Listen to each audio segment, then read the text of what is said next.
Assalamualaikum warahmatullahi wabarakatuh. Alhamdulillahirrabbilalamin. Alhamdulillahilladzi khalaqal mauta wal hayata liyabluwakum ayyukum ahsanu amala. Asyhadu an la ilaha illallah wahdahu la syarikalah wa asyhadu anna Muhammadan abduhu wa rasuluhu wa la nabiyya ba'da. Allahumma shalli ala sayyidina Muhammad wa ala alihi wa sahbihi wa man tabi'ahum bi ihsanin ila yaumiddin, amma ba'du.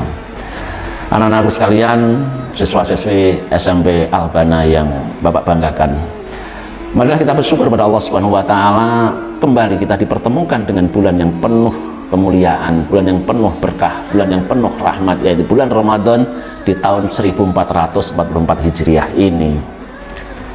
Berbagai kebaikan Allah sediakan, berbagai peluang untuk mendapatkan ke bulan Ramadan ini terbuka lebar. Ada peluang ampunan, ada peluang dilipat gandakan pahala, ada peluang untuk mendapatkan pintu surga yang bernama Ar-Rayyan, ada peluang untuk mendapatkan derajat takwa yang menjadi ukuran kemuliaan di hadapan Allah Subhanahu wa taala. Akan tetapi di antara kabar gembira yang berkaitan bulan Ramadan ini, ada satu kabar yang patut kita khawatiri yang datang dari Rasul kita, yaitu Rasulullah Muhammad sallallahu alaihi wasallam, di mana beliau bersabda, "Kam min shaimin laisa lahu min siyamihi ilal ju'u wal atos." Begitu banyak orang-orang yang menjalankan ibadah puasa, dia tidak dapatkan apa-apa dari puasanya itu kecuali hanya rasa lapar dan haus. Tentu sungguh merugi. Ibarat orang yang setelah bekerja, pekerjaannya benar, akan tetapi tidak mendapatkan pahala atau tidak mendapatkan gaji dari hasil pekerjaannya itu. Oleh karena itu, selain perlu menjaga dari hal yang membatalkan ibadah puasa itu sendiri, perlu kita perhatikan dari hal-hal yang bisa membatalkan pahala dari ibadah puasa itu. Ibadah puasanya sah, tidak perlu diqadha, akan tetapi pahalanya gugur, pahalanya hangus. Maka persoalan-persoalan inilah yang harus kita jauhi.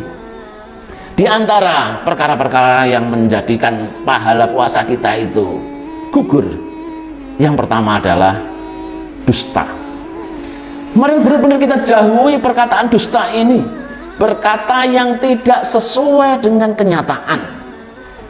Yang kedua adalah ghibah, membicarakan keburukan orang lain, saudara kita, di mana apabila dia mendengar tentu tidak menyukainya, walaupun hal itu benar. Yang ketiga adalah namimah, perkataan, perbuatan mengadu domba yang bisa menyebabkan perselisihan, yang bisa menyebabkan permusuhan. Yang keempat adalah sumpah palsu, mengatakan atau bersumpah atas nama Allah Subhanahu wa taala padahal tidak sesuai dengan apa yang sesungguhnya terjadi.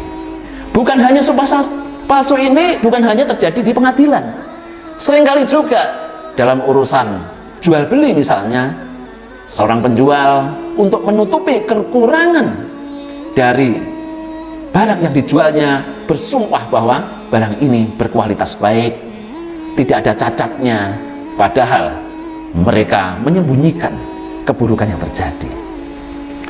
Hal seperti ini untuk di era sekarang ini bukan hanya perkataan secara langsung.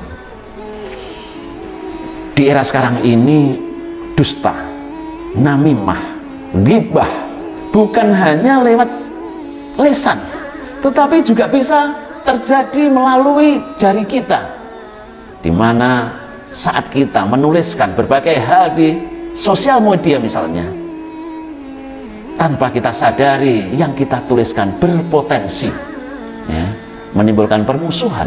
Ternyata yang kita tuliskan ada hal-hal yang tidak sesuai, yang kita tuliskan adalah kebohongan atau hoax.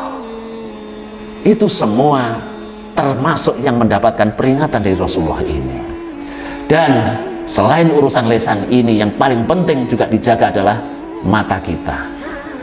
Hal kelima yang menyebabkan pahala puasa kita itu hilang adalah pandangan syahwat, atau memandang yang diharamkan oleh Allah Subhanahu wa Ta'ala.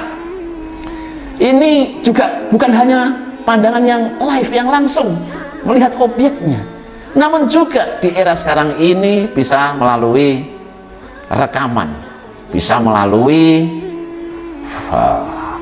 video yang tersebar begitu masif di HP-HP kita atau di media-media yang lain.